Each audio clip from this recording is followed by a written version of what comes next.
Bueno, ¿alguna dificultad con el tema? ¿Algún problema puntual? ¿Qué tenían de actividad previa? ¿Me cuentan?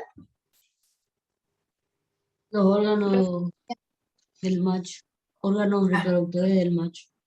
ajá. Órganos del aparato reproductor del macho. ¿Pero qué era la actividad previa exactamente? ¿Se acuerdan?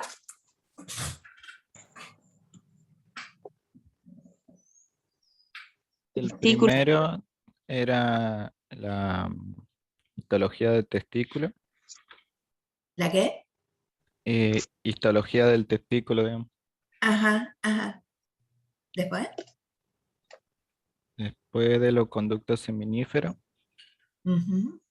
y después la ultraestructura de espermatozoides. Ah, bien. ¿Y tuvieron dificultad para encontrar material de eso? Yo sí, profe. Ay, se trabó. En mi caso no, por lo menos. En el Génesis de todo.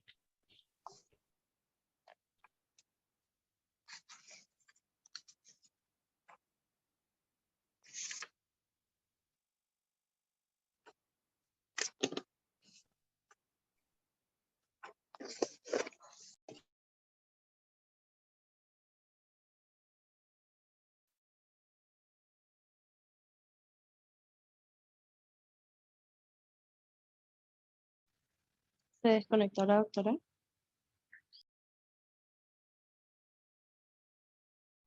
Se trabó, creo.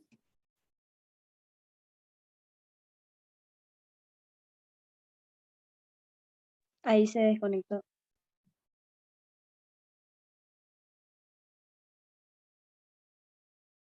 Dificultad, vuelvo a preguntar, ¿tuvieron dificultad o no para encontrar material? ¿Encontraron todo?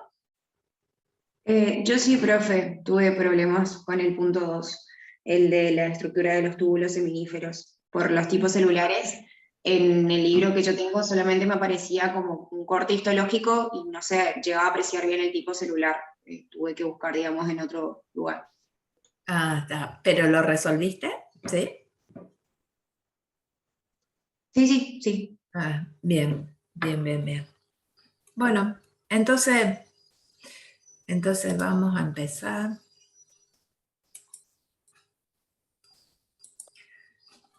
Cuéntenme una cosa, ¿cómo está conformado el aparato reproductor del macho? Nosotros hablamos de aparato reproductor del macho. Cuando ustedes leen en el libro cómo se refiere a una histología de medicina humana, se dice aparato reproductor masculino. Nosotros más acá en veterinaria manejamos los términos como macho y hembra, ¿sí? Ahora, ¿cómo está conformado el aparato reproductor del macho? ¿Cuáles son los Se órganos? compone de A ver. genitales internos, glándulas anexas y genitales externos. Ajá, bien. ¿Y en esos genitales me podés describir cuáles entrarían en cada uno de esos tres grupos, Daniel? Sí. Ajá. Los internos serían los testículos, el Sí. epidímico y los conductos deferentes. Ujú. Las glándulas anexas serían las vesículas seminales, la próstata y la glándula del vuelvo. No sé si lo dije bien. ¿Y? Y los externos sería el pene y el escroto. Ajá, bien. O sea, referidos a la ubicación de los órganos, si están por fuera de la cavidad abdominal o internamente, ¿sí? Era Sí, esa la primera separación. Bien. sí. En orden, ¿cómo sería sin tener en cuenta la ubicación? ¿Cómo sería? En la secuencia, si nosotros pensamos en la secuencia que va a ser el espermatozoide, ¿cuáles serían los caminos que va a recorrer? Comenzaría por El testículo, por los Sí. conductos seminíferos. Ahí se Sí. generan de la espermatogonia. Bien, o sea, después de los testículos viene ¿qué órgano? Mm, Daniel está participando, pero cualquiera abre el micrófono y colabora con Después sería el epidímio. el epididimo. ¿Sí? Epidídimo. Eso mismo, epididimo. Después de los testículos vienen los epididimos. Después de eso,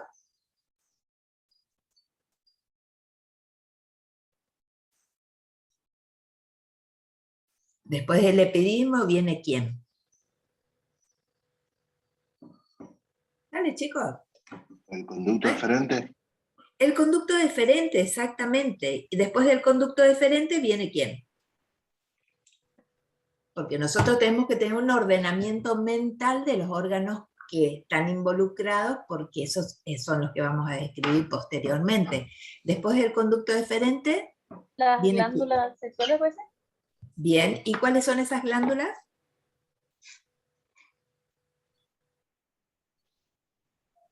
Daniel dijo hace un ratito. La vesícula seminal, la próstata y la glándula Vuelvo. Las glándulas bulbouretrales, ¿sí?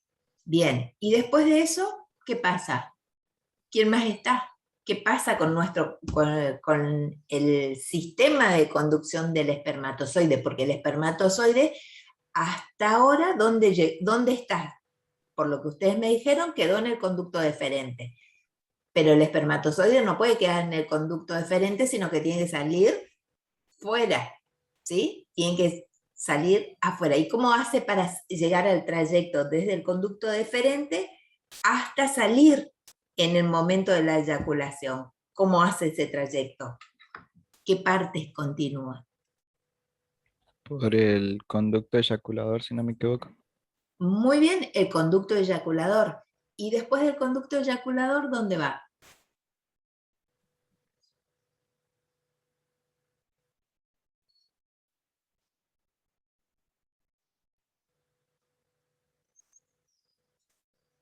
El conducto eyaculador es un conducto pequeño que que se forma cuando viene el conducto deferente y se une con el conducto de la vesícula seminal y van a pasar por la próstata. A ese conducto se llama conducto eyaculador, pero eso no es la última parte. Ahí, ese conducto eyaculador termina ¿dónde? En la uretra prostática. Muy bien, termina en la uretra, termina en la primera parte de la uretra, que se llama, como está más próxima a la próstata, esa parte de la uretra, que nosotros vimos dónde la estructura de la uretra. En el tema del riñón.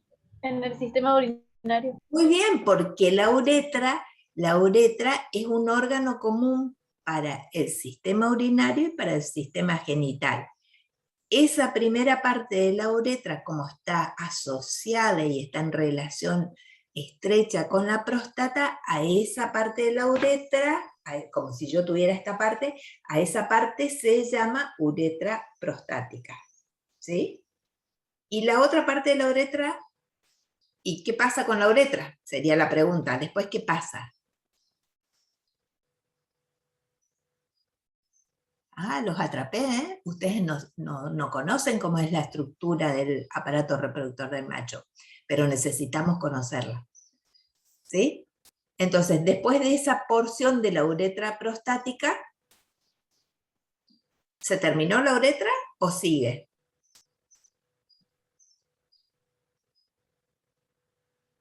Profe, ahí pasa el glande. Ahí va a ser lo que se llama la porción de la uretra peniana. ¿Sí? La que va a estar alojada dentro de la estructura del pene. ¿Sí? En una porción del pene, en una parte inferior que tiene un nombre específico. ¿Sí? Y recién ahí va a poder salir al exterior ese semen va a poder salir al exterior en el momento de la eyaculación. ¿Sí? Entonces repasamos, tenemos testículo, epidídimo, conducto deferente. El conducto deferente, cuando se une con el conducto de la vesícula seminal, se transforma en el conducto eyaculador. Ese conducto eyaculador va a desembocar en la uretra prostática. Y después la uretra va a continuar hasta el final, ya como una uretra peniana. ¿Estamos? Sí, profe. ¿Sí? Bien. Bueno, esos son... Acá tenemos... Fíjense un poquito. Esto es un dibujo para ver la posición de los testículos en un... ¿Esto qué sería? Un ¿Esto qué? toro. Exactamente, un toro. Es un dibujo de toro.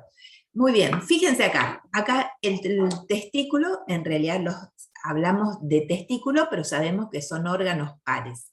Los testículos, el epidídimo, en realidad los epidídimos, uno por cada testículo, el conducto deferente, uno por cada uno de los testículos, van a llegar, o sea, hasta ahí estamos hablando de órganos pares. Las vesículas seminales, que son también órganos pares, y cuando hablamos de próstata, hablamos de una sola próstata, y cuando hablamos de glándulas vulvouretrales, hablamos en plural, ¿sí?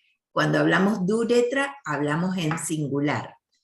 Entonces, acá tenemos el esquema de dónde están alojados los testículos. Como dijo Daniel, están alojados en una bolsa que es externa, que está en la parte posterior e inferior de la cavidad abdominal, en la parte más caudal. Eso, la posición va a variar de acuerdo a las especies, pero lo que quiero mostrarles acá es el testículo está alojado acá dentro de una bolsa que se llama escroto, y en el caso del toro es un testículo que tiene un eje mayor que es perpendicular, sería así, hacia la superficie del piso, ¿no? O sea, tenemos un testículo posicionado en forma vertical. En la parte del borde posterior del testículo, donde están mostrando el mouse, sale el epidídimo, y ese epidídimo vuelve a entrar en la cavidad abdominal, ya va a entrar, el trayecto lo va a hacer como conducto deferente, se va a transformar en conducto deferente, y ese conducto deferente es el que se va a relacionar con las vesículas seminales. Todo eso ya lo hace dentro de ya en la zona pelviana del animal, ¿no?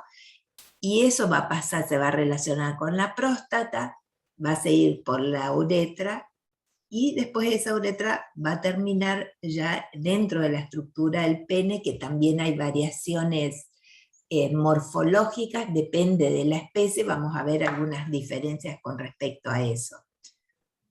Vamos a ver en el caso del caballo.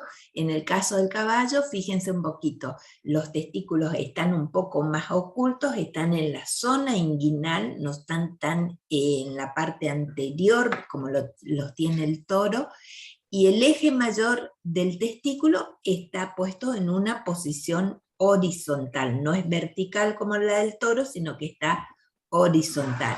Pero todas las estructuras que estuvimos mencionando las vamos a encontrar. Este es el dibujo que ustedes lo van a encontrar en los libros. Sí.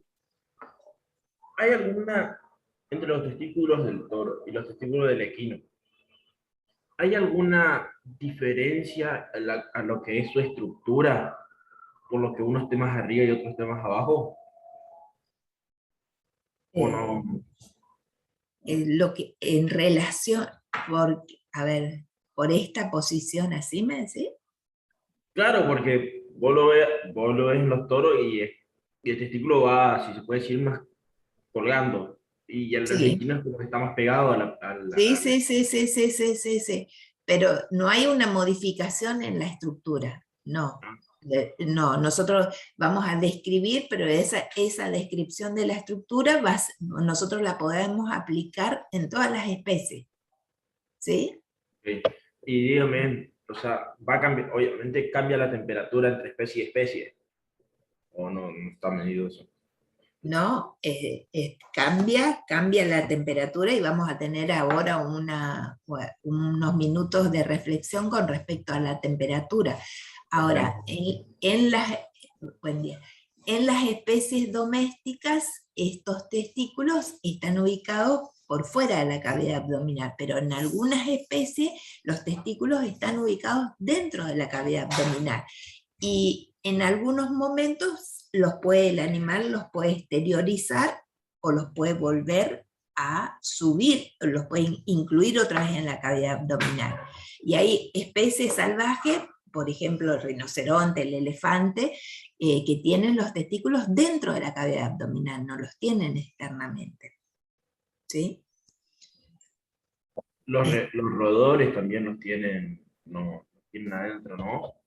Sí, los roedores los tienen adentro, pero hay algunos roedores, por ejemplo el conejo, creo que, no sé si el hámster también en algún momento, depende de la temperatura ambiente también, ellos pueden exteriorizarlo. ¿Sí?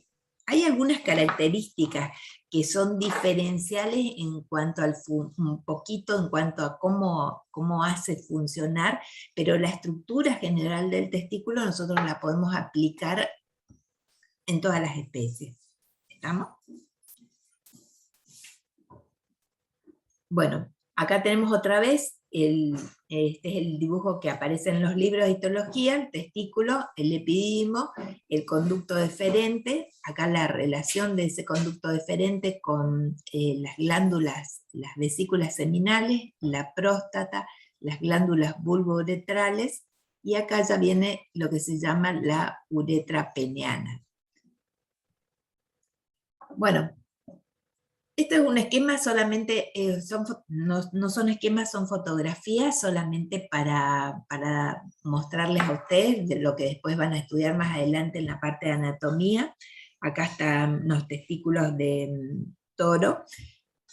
Acá se ve cómo aparece el parénquima del testículo, y ese testículo el parénquima no está descubierto, sino que está rodeado por un tejido conjuntivo, y acá nosotros vemos parte de lo que es la estructura del epididimo. En el caso, acá también es un corte transversal.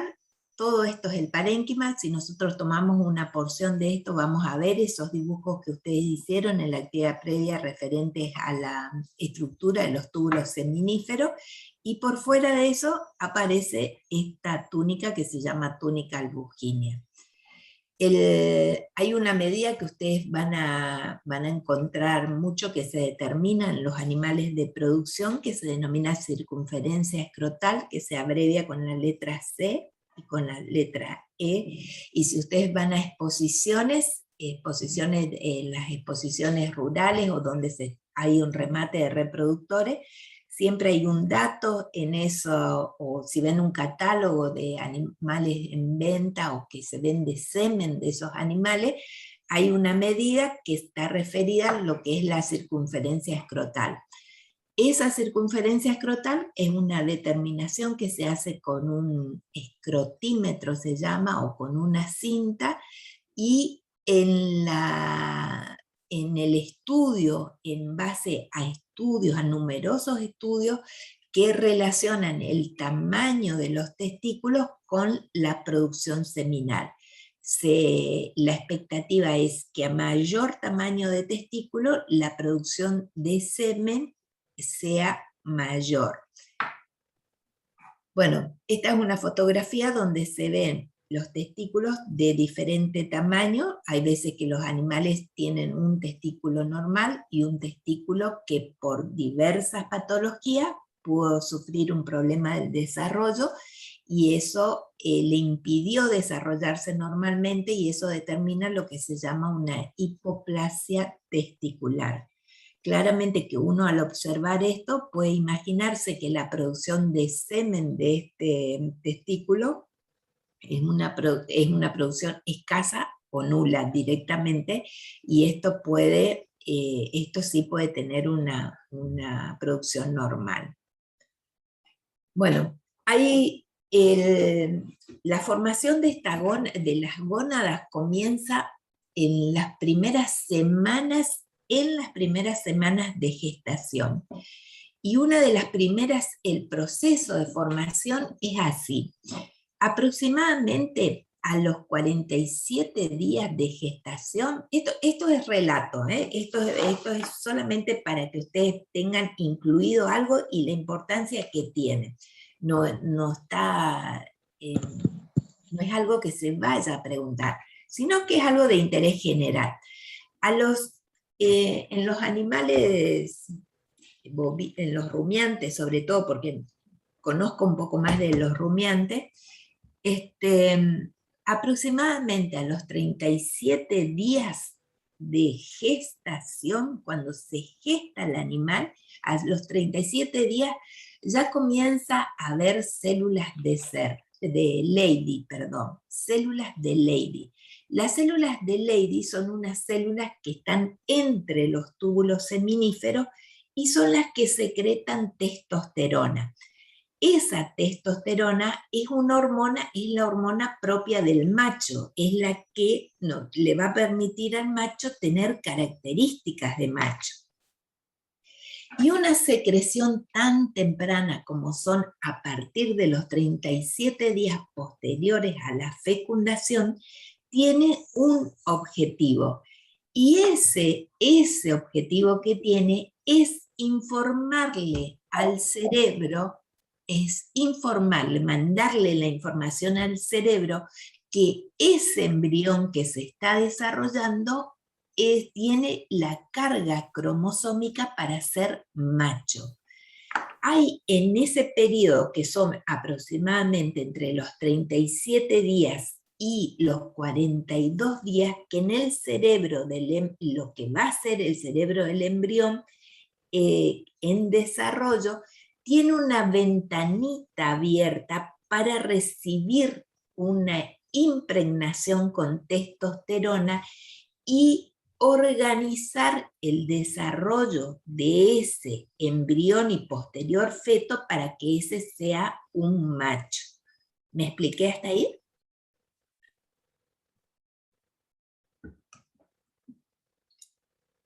Sí, profe. ¿Sí? Entonces, cuando esa ventanita, cuando no hay una secreción a un tiempo tan temprano en la gestación, aparecen unas modificaciones en el desarrollo. Porque es verdad que ese cerebro tiene que organizar su desarrollo, porque no es lo mismo el desarrollo del cerebro del macho con respecto al cerebro de la hembra. No es lo mismo la funcionalidad de lo que va a ser el hipotálamo y la hipófisis en el macho que lo que va a ser en la hembra. El ciclo de la hembra, los ciclos reproductivos de la hembra, son ciclos que se repiten en forma periódica. Y el del macho es una producción continua. Entonces, ese cerebro tiene que organizarse para favorecer el desarrollo del macho o favorecer el desarrollo de la hembra si es que la información que recibe no es de la testosterona.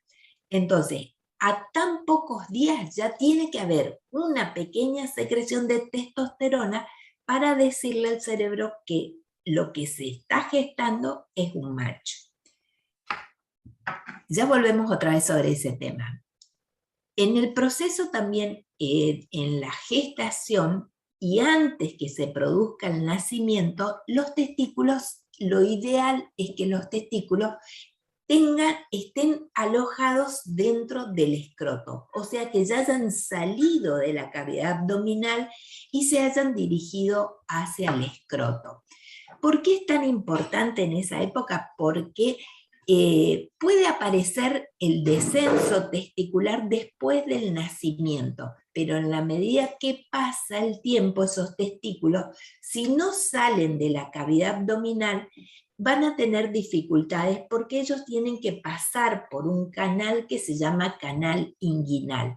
Y si ellos se desarrollan más rápido, ese canal no pueden atravesar a ese canal y el testículo queda atrapado en la cavidad abdominal y el escroto queda vacío. El descenso de los testículos se hace en forma en la última etapa de la gestación o inmediatamente después del parto. Sería lo ideal. ¿Qué pasa si es que esos testículos no descienden? En ese tiempo quedan atrapados. Y ahí es cuando aparecen algunos problemas, porque ese tejido del testículo necesita tener para su correcto funcionamiento una temperatura inferior al de la cavidad abdominal para poder producir los espermatozoides. Cuando él queda retenido en la cavidad abdominal, está teniendo la misma temperatura del individuo, vamos a poner 38 grados. Esos 38 grados le perjudican para la formación de espermatozoides. Y ese daño que hacen en el proceso de mitosis y meiosis que hay dentro de los túbulos seminíferos puede determinar la aparición de procesos de multiplicación celular anormales, o sea, cáncer. Los testículos que están retenidos en la cavidad abdominal es más frecuente que aparezcan patologías como el cáncer asociados al mantenimiento de una temperatura elevada. Entonces, se tiene que producir el descenso del testículo hacia el escroto, ellos tienen que pasar por el canal inguinal, y los que no descienden, aparece lo que se denominan animales criptórquidos o animales monórquidos, son los que tienen un testículo o le faltan los testículos dentro del escroto. Y lo que se hace en esos casos, sobre todo en medicina humana, cuando pasa eso en los bebés nacidos, o esperan un tiempo de desarrollo, y si ellos no descienden, naturalmente se procede a hacer una cirugía de corrección para posicionar los testículos dentro del escroto. La temperatura es un factor preponderante, determinante para que el proceso de espermatogénesis y de secreción de hormonas se produzca en forma correcta. Si la temperatura es elevada, ese proceso está dañado. Entonces, también hay asociado a los testículos la presencia de una gran vascularización.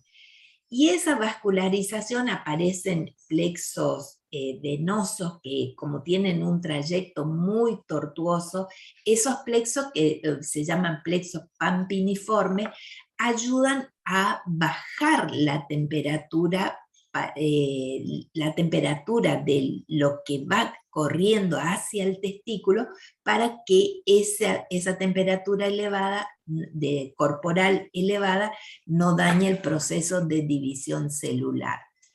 ¿Sí? También cuando existe una temperatura ambiente que es fría, hay un reflejo, hay una contracción de las fibras de una capa del escroto, una capa interna del escroto que se llama túnica Dartos, que es una túnica fibromuscular que hace que los testículos se aproximen hacia la zona inguinal para obtener una mayor proximidad con la temperatura corporal. Entonces, el proceso de ascenso y descenso de los testículos está relacionado con el mantenimiento de la temperatura correcta para que se produzca la formación de espermatozoides. ¿Sí? ¿Me expliqué? ¿Me expliqué? Sí, profe. Bueno, también hay algunos problemas, ustedes conocen algunos problemas que aparecen en esos deportistas que hacen ciclismo y que el uso de las vestimentas, esas ajustadas para poder desarrollar el deporte, hace que los testículos permanezcan muy próximos a la zona inguinal, muy próximos a la temperatura corporal, y eso hace que este proceso de formación de espermatozoides esté dañado y los individuos tengan una calidad de semen inferior y eso disminuya su poder fecundante. Bueno, entonces estamos con este tema de la temperatura. Estamos hablando que en los testículos necesitamos aproximadamente 4 grados a menos de lo que es la temperatura corporal. Si hablo de un animal de 38 grados de temperatura, en los testículos, si yo tomo la temperatura en los testículos, esos testículos están 4 grados menos que el resto del cuerpo. Bien. Los testículos son órganos que tienen la función de formar espermatozoides y de segregar esta hormona, que es la hormona propia del macho, que es la que le da las características al macho. Esas características al macho, ¿qué significa tener características de macho? ¿Qué significa para ustedes tener características de macho? ¿Ustedes visualmente consideran que pueden detectar, sin mirarle los genitales externos, sin mirarle, ustedes pueden diferenciar un macho de una hembra? Y sí, En algunas especies profe. es más En la mayoría de las veces sí. En la mayoría de las veces sí. Porque ves los rasgos más femeninos, más... Por ejemplo, en la cara. Vino en lo Cuerpo. que es cara, en el caso de la vaca, el lomo, la costilla, Ajá. cuarto. Muy bien, muy bien. A eso es lo que nos referimos con las características sexuales secundarias.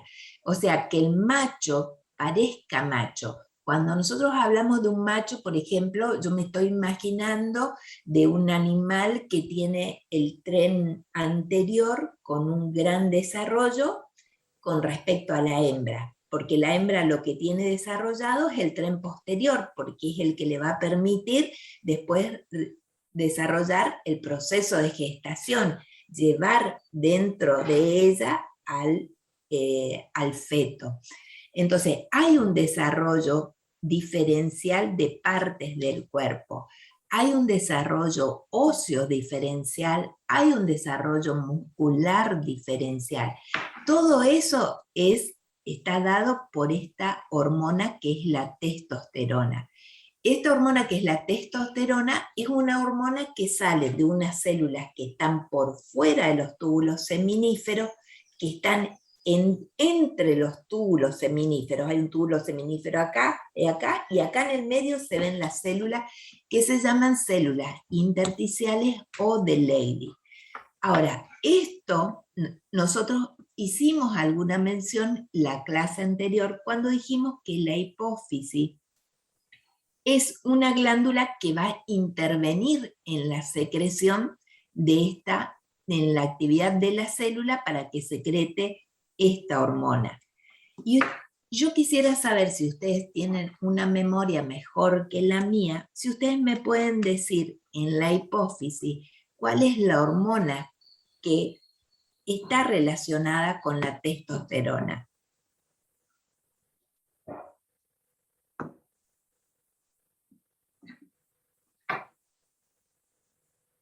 Profe, la que usted dijo no es la de Lady.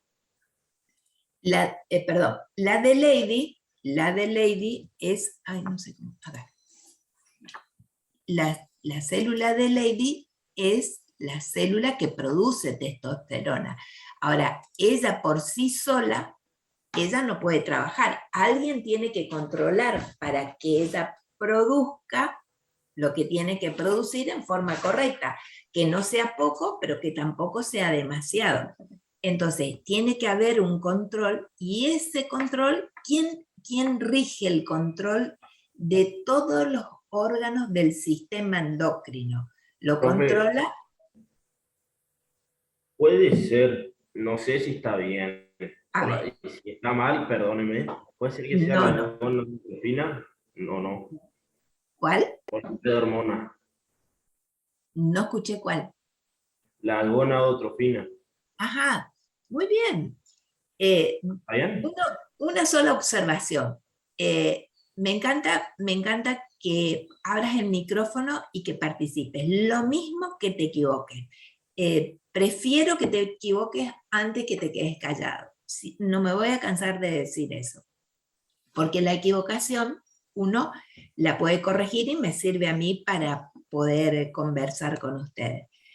Es una gonadotrofina. En la hipófisis, ¿se acuerdan que había, si yo exprimo un poquito más la memoria de ustedes, ¿se acuerdan cuántas partes tenía la hipófisis?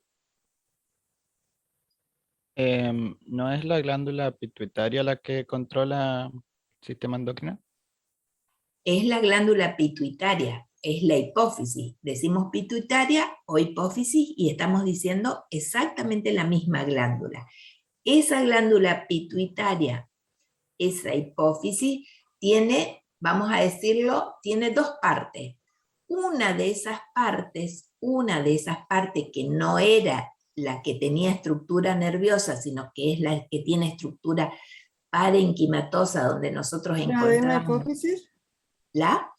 ¿Adenohipófisis? Muy bien, la adenohipófisis, y dentro de la adenohipófisis nosotros nos referíamos a una parte que se llama pars distalis. En esa pars distalis había células que se coloreaban y que no se coloreaban. Entre las que se coloreaban, que se llamaban células cromófilas, había células que se coloreaban acidófilas o basófilas. Las que producen la hormona que controla la secreción de testosterona, ¿a qué grupo de células pertenece?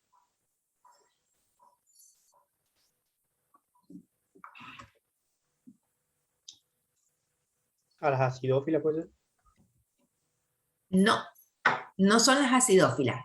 Ya que lo mencionas, que está bueno que lo menciones, las acidófilas producían hormona del crecimiento y hormona prolactina. La hormona del crecimiento permite el crecimiento de los individuos y la prolactina afectaba el desarrollo de la glándula mamaria. Esas son las dos hormonas que salen de las células acidófilas. Entonces, ¿cuál es la otra opción que me queda? Las gonadotrofinas, ¿de dónde salen? De las basófilas. De las basófilas. De las basófilas había una de las basófilas producía la que actuaba sobre la corteza adrenal. Las otras producían dos gonadotrofinas. Y la tercera de las basófilas produce la que estimula la glándula tiroides. Ahora, las gonadotrofinas, las que se producen en las células basófilas, pueden ser de dos tipos. Una que se llama FSH y otra que se llama LH, que son términos que nosotros usamos frecuentemente y vamos a volver a aplicarlos en la hembra en la clase siguiente. Una se llama folículo estimulante y la otra se llama luteinizante. Solo que acá en el macho tienen otra función, porque como no hay óvulo para desarrollar y no hay cuerpo lúteo para desarrollar, entonces las gonadotrofinas existen, y una de esas gonadotrofinas, que en la hembra se llama LH, en el macho se llama hormona estimulante de las células de Leydig. Esas células de Leydig son las que secretan la testosterona. O sea, en esta diapositiva yo tendría que poner acá un dibujo de la hipófisis, las células basófilas, la que produce la LH, que en el macho se llama hormona estimulante de las células de Leydig o células intersticiales que afecta a las células intersticiales para que produzcan testosterona. ¿Mezclé mucho o se entendió? Se entendió, profe. ¿Se entendió? Bien.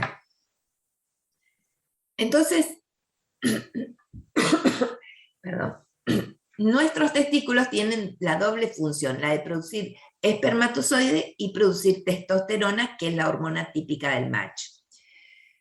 Bueno, esto está un poco en relación con las medidas esas que tomamos, y son datos solamente para que a ustedes les llame un poquito la atención y para que uno pueda ver la importancia que tiene el buen desarrollo de los testículos, ¿no? Se considera que cada gramo de parénquima testicular es capaz de producir esa cantidad, entre 10 y 20 millones de espermatozoides por día. Y hay una relación entre lo que es la circunferencia escrotal de un toro de aproximadamente, cuando nosotros decimos en los animales que están en producción, de 35 centímetros, va a tener unos testículos que pesan aproximadamente unos 460 gramos, porque ya hay estudios en los que uno determina la circunferencia y ya puede estimar también el peso. Si el 87% del parénquima testicular es de ese testículo, es parénquima capaz de producir espermatozoides, nosotros vamos a tener en producción de ese parénquima unos 400 gramos. Entonces nosotros hacemos el cálculo, multiplicamos y hay una cantidad enorme de espermatozoides que son capaces de, que ese testículo es capaz de producir. Y todo esto solamente es para decir cómo el tamaño del testículo influye en la cantidad de espermatozoides que es capaz de producir. ¿Sí? No son datos para que ustedes se acuerden, sino para que ustedes vean la importancia que tiene el tamaño del testículo. ¿Estamos? Claro, por eso generalmente cuando se compra un toro para la producción es lo primero que se mira. Exactamente, es la evaluación que ustedes después van a tener un gran entrenamiento, y lo que es, si va a ser para ustedes o ustedes van a comprar para alguna de las personas que están asesorando, tienen que tener en cuenta la importancia que tiene el tamaño del testículo. Muy bien, Daniel. Bueno, en el desarrollo, esto volvemos un poquito en la parte de atrás, nos vamos un poquito al proceso de gestación. Nosotros tenemos que la determinación del sexo no es simplemente tener cromosomas diferentes. El macho no es macho por tener una carga cromosómica que sea X e Y, ¿sí? Porque la hembra es XX y el macho es XY. Entonces, eso es lo que se denomina el sexo genético. La carga genética de tener XY no me asegura que ese macho sea macho, solamente que tiene el sexo genético. Hay una segunda etapa que es la determinación de lo que se llama el sexo gonadal. Y ese sexo gonadal está referido a que una vez establecido el sexo genético, se pase a una etapa de formación del testículo en forma normal para que ese macho pueda ser macho. Pero ni teniendo el sexo genético y teniendo el sexo gonadal me asegura que ese macho sea un macho, sino que ese testículo tiene que funcionar. Y tiene que funcionar y tiene que secretar testosterona para que ese macho tenga lo que se llama el sexo fenotípico, para que el macho parezca macho y tenga conductas de macho. Entonces, nosotros decimos que para la determinación del sexo, en el caso del macho hay 3 instancias: lo que es el sexo genético, el sexo gonadal y el sexo fenotípico. Bueno, para todo eso tiene mucha importancia esa secreción de testosterona que comienza ya a los pocos días después de la fecundación, porque eso va a hacer que se desarrollen el sistema de conductos también que posteriormente van a ser el epidídimo y el conducto deferente, y con la aparición de unas células en los túbulos seminíferos, que son las células de Sertoli, se inhiba el desarrollo del conducto de Müller, que es el conducto propio de la hembra. Entonces estamos lo que es sexo genético, sexo gonadal y sexo fenotípico. Esto puede estar y esto no puede que no aparezca. Y eso no es una patología, sino que es un problema de desarrollo. Estas dos instancias puede haber y esto puede no aparecer. Esto no es una patología, sino es una modificación del desarrollo. Para que el macho sea macho, tienen que darse estos 3 momentos. ¿Me expliqué? O sea, si no entendí mal, entonces, aunque nazca como macho, digamos, con aparato reproductor masculino, puede no generar testosterona. ¿Algo así? Claro. Sí. Puede no generar testosterona, exactamente. ¿Sí? Tiene que darse todas estas instancias para que nosotros podamos tener un reproductor en condiciones, ¿sí? Y ¿Sí, entonces, en Daniel? ese caso, no se darían las características secundarias, digamos, de masculina. Exactamente. No se darían las características sexuales secundarias del macho. Habría problemas porque nosotros vamos a ver cómo la testosterona influye también en la formación de espermatozoides, porque si no hay suficiente testosterona, esos espermatozoides no se van a formar, ¿sí? Entonces, todo está relacionado. Por eso digo, no solamente el sexo genético es el que me va a decir a mí que ese va a ser un macho en condiciones. La presencia de las gónadas no me va a decir a mí que ese macho sea realmente un macho con capacidad para tener descendencia o que tener conductas de macho, sino que tiene que haber una última instancia que es que esas gónadas secreten testosterona para tener lo que es el sexo fenotípico. ¿De acuerdo? Sí, se entendió. Muy bien, muy bien. Bueno, entonces vamos a la estructura del testículo. Esto es algo que ustedes lo van a encontrar en los libros y es algo que no es tan complicado, porque acá viene mucho lo que nosotros aprendimos anteriormente. En ese descenso que hacen los testículos hacia el escroto, ellos van a arrastrar la cubierta, la parte del peritoneo, y se la van a llevar con ellos hasta el interior del escroto. Y eso es una túnica que está por fuera del testículo, la túnica más externa que tiene el testículo, que se llama túnica vaginal. Esa,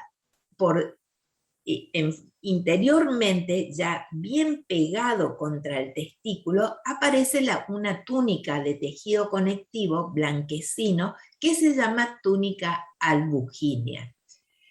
Más internamente y en relación con una gran vascularización que tiene el testículo y para continuarse internamente con el intersticio, aparece una túnica que se llama la túnica vasculosa. Y después tenemos el intersticio. El intersticio, ¿qué es el intersticio? Es lo que queda entre túbulo seminífero y túbulo seminífero. Nosotros vamos a ver ahora cortado transversalmente, lo que queda entre túbulo seminífero es el intersticio.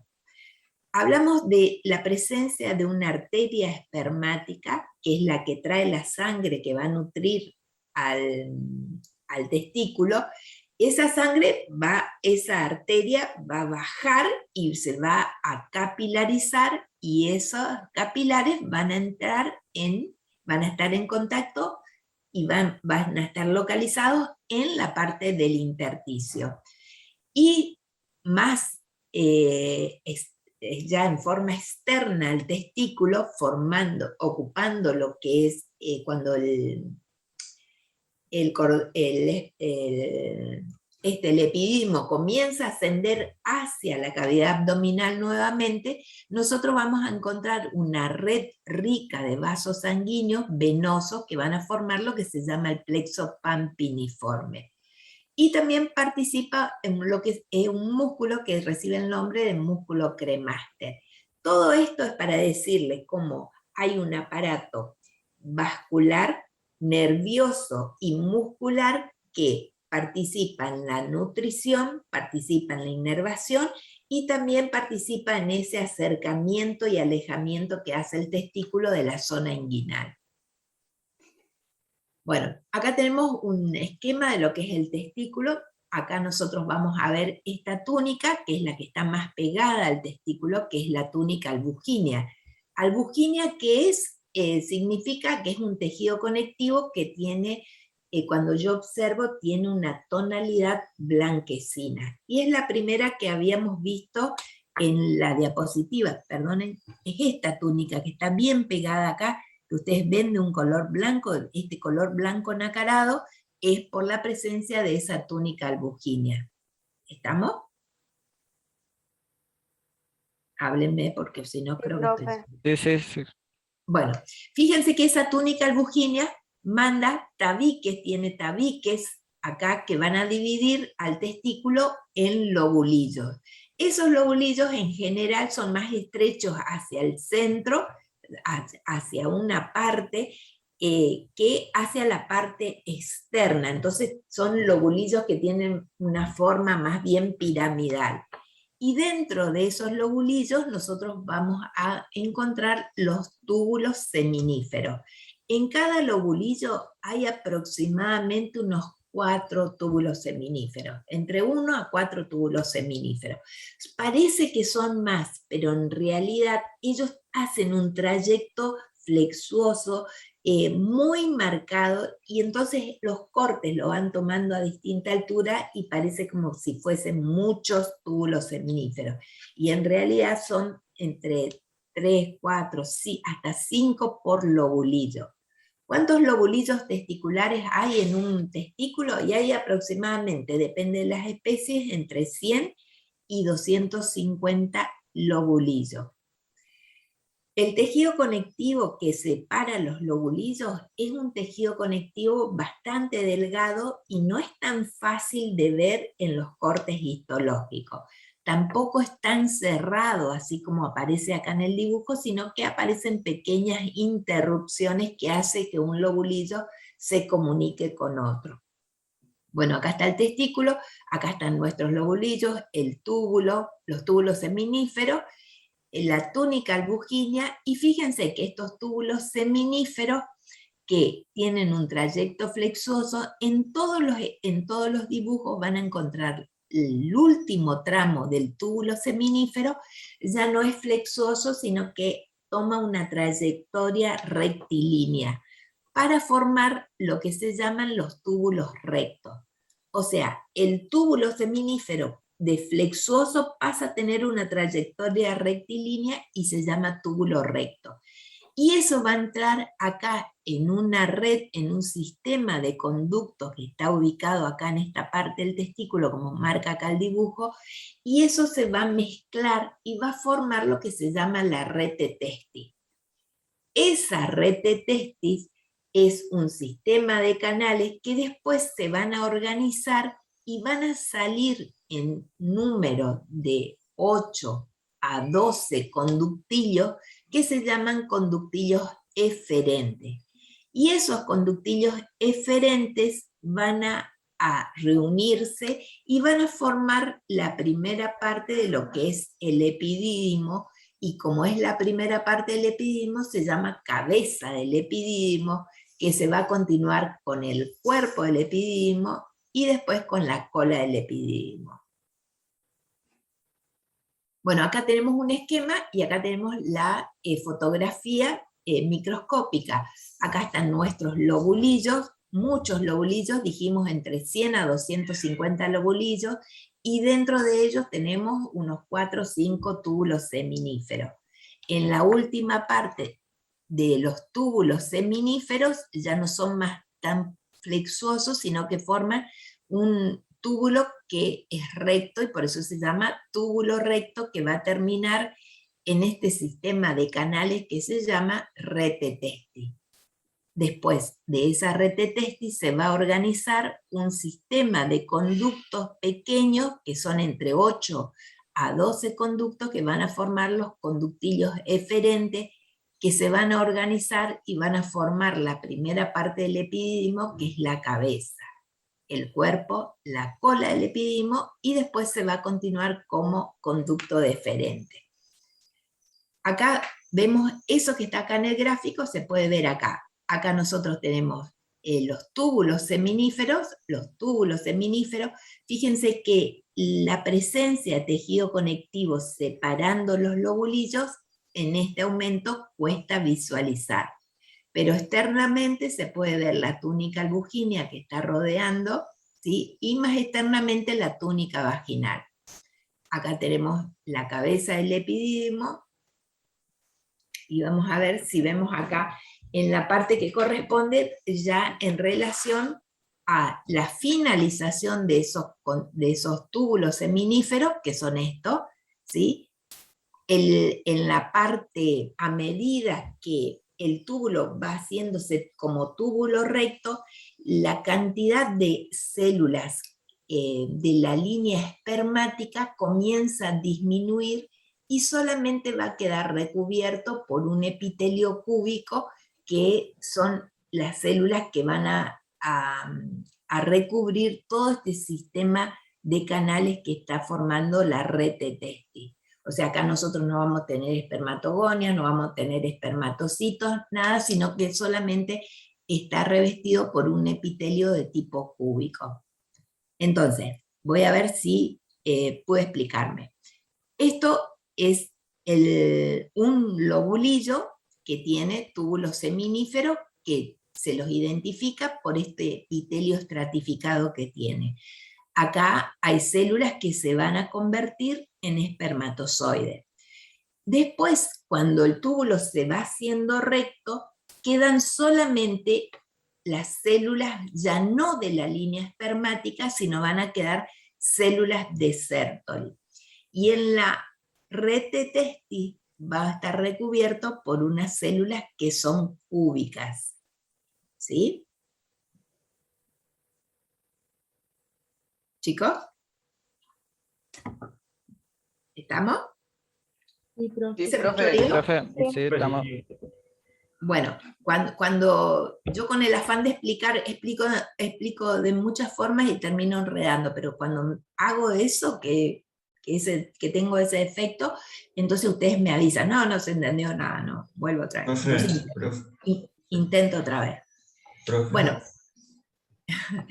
bueno, fíjense, esto es tejido conectivo. Esto y esto que está acá es tejido conectivo, o sea que yo desde acá hasta acá, ¿qué es lo que tengo? Un lobulillo. Muy bien, un lobulillo. Acá en la parte externa está ¿quién? El tejido conectivo que forma ¿qué? La túnica albuginea. Muy bien, la túnica albuginea. Y hacia este lado opuesto de esa túnica albuginea va a estar ¿quién? Si yo continúo la diapositiva, va a estar ¿quién acá?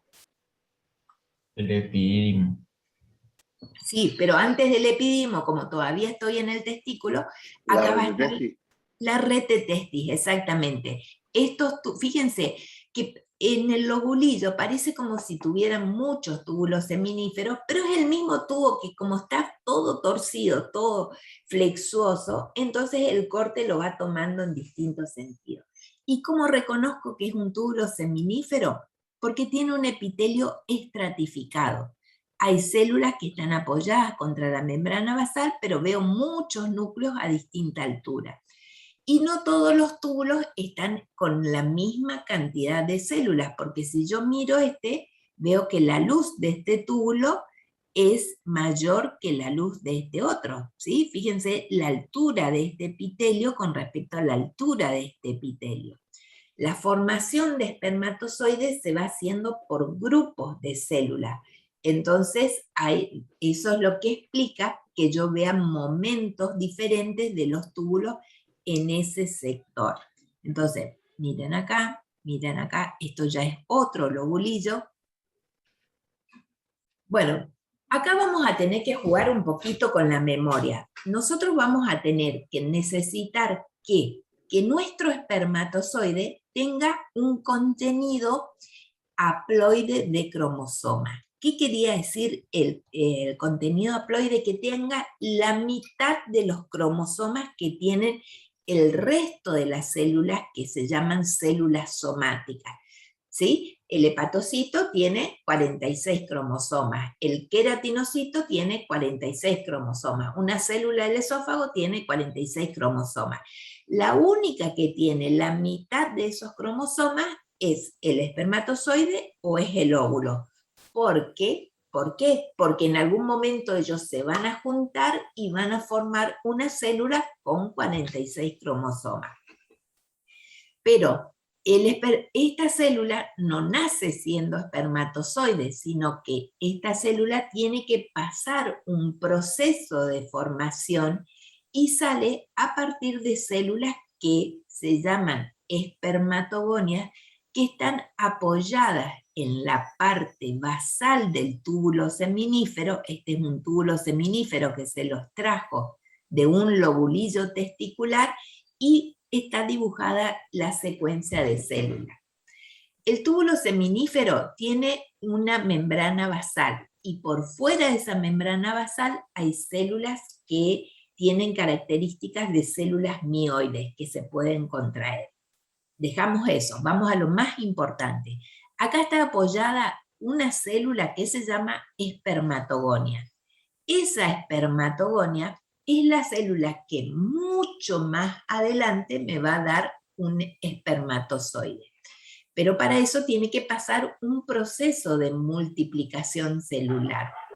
Esta espermatogonia es una célula que tiene un número par de cromosomas, un número diploide, o sea que tiene 46 cromosomas. Esas espermatogonias siempre están apoyadas contra la membrana basal del testículo. Esa espermatogonia, porque el proceso de formación de espermatozoide es un proceso continuo, a partir de la pubertad. Entonces, la célula, para formar muchos espermatozoides, esa cantidad de espermatozoides que les mostré en la diapositiva anterior, tiene que haber una fábrica de células que después se van a ir transformando en espermatozoides.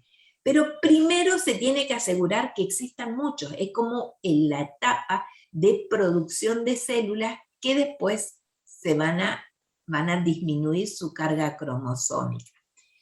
Entonces yo tengo acá unas células que se llaman espermatogonias. Esas espermatogonias, si yo miro con el microscopio electrónico, voy a ver que esas células no son todas iguales, sino que tienen pequeñas diferencias. ¿Por qué? Porque hay una célula que siempre se va a dividir y va a originar espermatogonia. Espermatogonia, espermatogonia, espermatogonia, hasta que una de esas espermatogonias va a pasar a un ciclo de diferenciación y se va a transformar en una espermatogonia que va a ser una espermatogonia un poco más madura. Esa espermatogonia se va a reproducir también por un proceso de mitosis y va a originar una célula más diferenciada todavía, más madura, que es el espermatocito primario. Ese espermatocito primario es una célula que ya no tiene vuelta atrás, sino que tiene que seguir un solo camino para adelante, que es transformarse en espermatozoide, pero tiene que disminuir su carga cromosómica, entonces entra en un proceso de meiosis 1. La división meiótica es una división que en su primera etapa está destinada a disminuir la cantidad de cromosomas, que se llama etapa reduccional. Entonces, ese espermatocito primario va a tener una profase larga, esa profase que tiene 5 periodos que hace que el proceso sea extenso, que dure aproximadamente unos 20 días, y va a originar una célula que se llama espermatocito secundario. Ese espermatocito secundario va a pasar por el segundo proceso de la meiosis, que se llama meiosis 2, y va a originar una célula que se llama espermátide. Esa espermátide se va a transformar, ya no se va a dividir más, sino que se va a transformar por una serie de modificaciones en su citoplasma en un espermatozoide. ¿Sí? Bueno, acá tenemos el túbulo seminífero esquematizado, acá tenemos la membrana basal, las células mioides que ayudan en la contracción, que son importantes porque cuando ellas se contraen ayudan que esos espermatozoides puedan llegar hasta el epidídimo, porque al principio los espermatozoides no están funcionales todavía, y ese flagelo que tiene todavía no está maduro. Entonces él no tiene un movimiento propio, sino que depende de líquidos y depende de la contracción de estas células que están acá. Bueno, fíjense acá en el esquema cómo están puestas las espermatogonias apoyadas contra la membrana basal, y a partir de ahí aparece una secuencia de las células espermáticas, que son los espermatocitos primarios. Esos espermatocitos primarios que tienen una profase larga, que dura muchos días, que se van a transformar en espermatocitos secundarios, y esos espermatocitos secundarios que pasan a una meiosis 2 y originan las espermátides, y esas espermátides que se van a transformar por modificaciones estructurales en espermatozoides. Acá aparece una célula que no es espermática, que se llama célula de Sertoli, que está acá. Está cada tantas espermatogonias, ella aparece esa célula. Y fíjense, acá hay una célula representada y acá hay otra célula de Sertoli. Ellas están por dentro del túbulo seminífero y son células que tienen prolongaciones. Y esas prolongaciones se unen, una prolongación con la célula siguiente, con la célula de Sertoli siguiente. Y fíjense este detalle, que es un detalle que a veces uno no presta atención, pero debería, porque acá la prolongación de una célula de Sertoli con la otra une y separa a las espermatogonias del resto de la célula. Entonces, esto le va a dar a esta célula una protección mayor, porque son las células que constantemente se están dividiendo, porque si no, ellas no pueden asegurar el stock de espermatozoides necesario. Y esto va a hacer que divida en un compartimento que se llama compartimento basal, donde se ubican las espermatogonias, y un compartimento superior que se llama compartimento abluminal. Y esa es la base de una estructura que se llama barrera testicular o hematotesticular, que está separando las espermatogonias del resto de las células. Bien, acá están las otras células, dijimos espermatocitos primarios, que son los más fáciles de ver en el microscopio, porque son células grandes, y como permanecen muchos días en estado de división meiótica, nosotros podemos verlas. A la célula que es más difícil verla en el microscopio es al espermatocito secundario, porque es una célula que entra rápidamente en una división meiótica 2 y origina la espermátide. Entonces nos cuesta ver un poco más a esta célula. Bueno, ¿vamos hasta ahí? Sí, profesora, se entiende. ¿Seguro? Bueno, Este es un esquema que también ayuda a entender cómo las células se multiplican primero, después aparece en un momento una célula con capacidad, con características de ser una célula más madura, origina al espermatocito primario, que es el que va a pasar la meiosis 1 larga, es el que va a dar origen al espermatocito secundario, que pasa la meiosis 2 rápidamente, origina las espermátides, y esas espermátides van a originar los espermatozoides, que ya son células que tienen un número haploide de cromosomas. En ese último proceso de diferenciación, donde ya no existe más división meiótica, sino una transformación de espermátide a espermatozoide, a ese proceso se llama espermiogénesis, que es la última etapa de espermátide a espermatozoide. Y fíjense cómo pasa de la espermátide de ser una célula redondeada a un espermatozoide que es una célula alargadísima. Y esas transformaciones están referidas sobre todo a qué. Nosotros tenemos que pensar cuál es el objetivo del espermatozoide. El objetivo del espermatozoide es encontrar el óvulo y fecundarlo. Pero para eso él se tiene que trasladar porque en el momento del servicio de la eyaculación, él es depositado en el tracto de la hembra en diferentes regiones. Eso puede variar con las especies, pero vamos a suponer que ese depósito en la eyaculación se deposite en la última parte de la vagina o al principio del útero.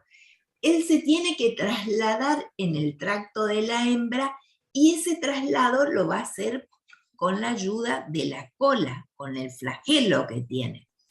Y él tiene que asegurarse de llevar en su parte más importante su material cromosómico, que es con el que va a fecundar a la hembra. Pero, ¿qué va a pasar? El óvulo no es una célula sola, desnuda, sino que tiene una serie de células que lo están protegiendo.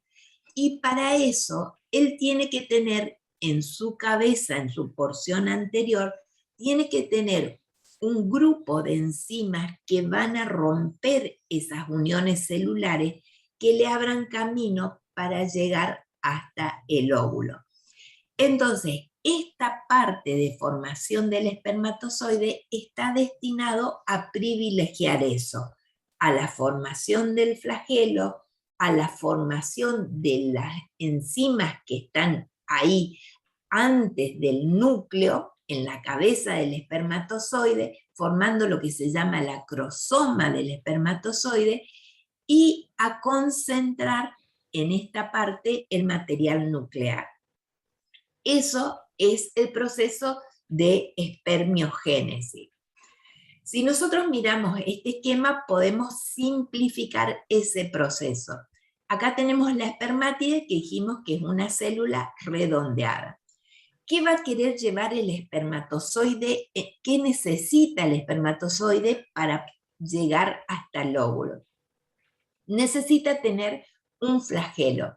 Para formar ese flagelo, él necesita ordenar, primero de todo, a los centríolos, que son los que van a organizar los microtúbulos que tiene este flagelo, ¿sí?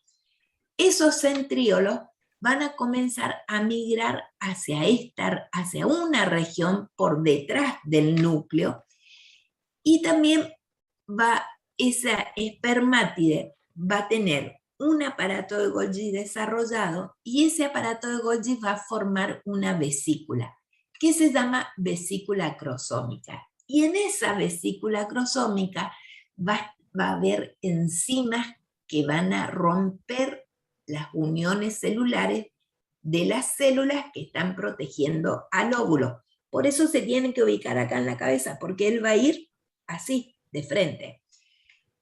Entonces, eso va a hacer que se forme lo que se denomina el acrosoma. ¿Y qué más necesita? Necesita tener muchas mitocondrias, porque si no, la energía para moverse no las va a poder obtener de ningún lado más que de las mitocondrias.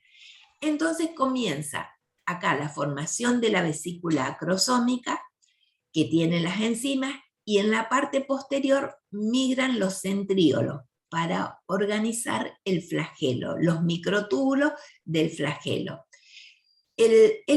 La conformación del flagelo es similar a la del cilio. La del cilio estaba formado por microtúbulos, ¿se acuerdan? ¿Sí? Sí, profe. Bien. Entonces, fíjense cómo sigue la secuencia. La vesícula acrosómica, acá está el núcleo, acá están los centríolos en la parte posterior. Y las mitocondrias comienzan a migrar hacia esa parte posterior. Acá está la vesícula acrosómica o acrosoma, ya más grande, acá las mitocondrias, y acá están los centríolos, y acá ya se comienzan a formar y a organizar los microtúbulos, ¿sí? Y el citoplasma de la célula, ella no necesita mucho citoplasma, ella lo que necesita es núcleo. Entonces el citoplasma de la célula se va ajustando, va disminuyendo, finalmente parte del citoplasma se va a perder porque no es necesaria. Entonces nosotros acá tenemos en una etapa más avanzada el material nuclear, la vesícula acrosómica que está rodeando acá el núcleo, la organización de esos microtúbulos para formar el flagelo, y por fuera, en el principio, se ubican las mitocondrias, que son los que le van a asegurar esa energía al espermatozoide. ¿Sí? Bien. Otra vez otro esquema para mostrar eso en una espermátide en transformación, es la formación de la vesícula o gránulo acrosómico, que se ubica en uno de los polos del núcleo, las mitocondrias que van a empezar a migrar, los centríolos que van a organizar el flagelo, que se ubican en la parte opuesta a la vesícula acrosómica, ese citoplasma que se va ajustando a la cabeza del espermatozoide, parte de ese citoplasma se va a perder en lo que se llama cuerpo residual. Y la ubicación de las mitocondrias que queda acá, en esta parte inicial de lo que es el flagelo. Porque acá hay un anillo que impide que las mitocondrias se sigan desplazando al resto del flagelo. El espermatozoide es una célula que mide de extremo a extremo, dependiendo de la especie, puede haber una variación, pero vamos a quedarnos con una medida de 60 micras aproximadamente, desde acá hasta acá. La cabeza tiene aproximadamente 5 micras y el resto es el flagelo. Esto es una vista de frente y esto es una vista de perfil. Fíjense cómo la vesícula acrosómica recubre 2/3, que es la parte amarilla, esta que está acá, 2/3 del núcleo aproximadamente, porque es lo que le va a permitir al espermatozoide llegar hasta el óvulo y vaciar su contenido enzimático para que las células que recubren el óvulo le abran paso y el material nuclear pueda entrar en contacto con el material nuclear de la hembra. Acá hay unas vacuolas nucleares, que es una parte que aparece en la figura de la cabeza del espermatozoide, que es una parte de cromatina que está un poco más relajada. Bueno, hay una pequeña pieza de conexión entre la cabeza del espermatozoide y el flagelo, que es donde se van a ubicar los restos de los centríolos. Ese flagelo, y esto es algo que tienen que tomarse unos minutos para aprenderlo, porque esto es algo que es parte del conocimiento que tenemos que tener acá en esta materia. El flagelo tiene una región que se llama región intermedia o pieza intermedia, una pieza principal y una pieza terminal. En la pieza intermedia nosotros vamos a tener la estructura desde adentro hacia afuera son las siguientes. Tenemos la estructura de lo que es el flagelo o lo que es el cilio, si ustedes quieren juntar los dos conceptos. En eso la estructura es 9 más 2. Significa que hay 2 microtúbulos centrales y 9 pares periféricos. Es la misma estructura del cilio. 2 microtúbulos centrales y 9 pares periféricos. En el flagelo, nosotros vamos a agregarle, aparte, estas fibras densas que se ubican uno por cada par. O sea que si hay 9 pares de microtúbulos periféricos, por fuera de esas hay una fibra densa. O sea que ¿cuántas fibras densas nosotros vamos a tener?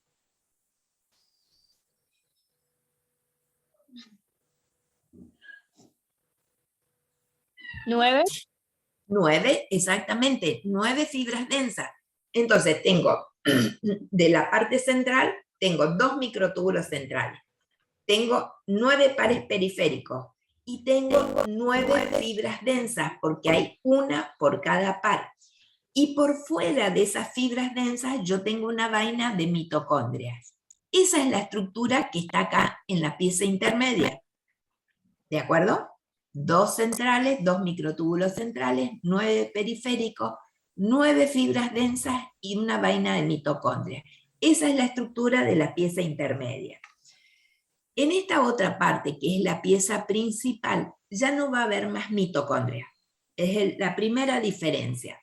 No, las mitocondrias desaparecen y aparecen unos anillos que se llaman anillos densos y se van a unir con dos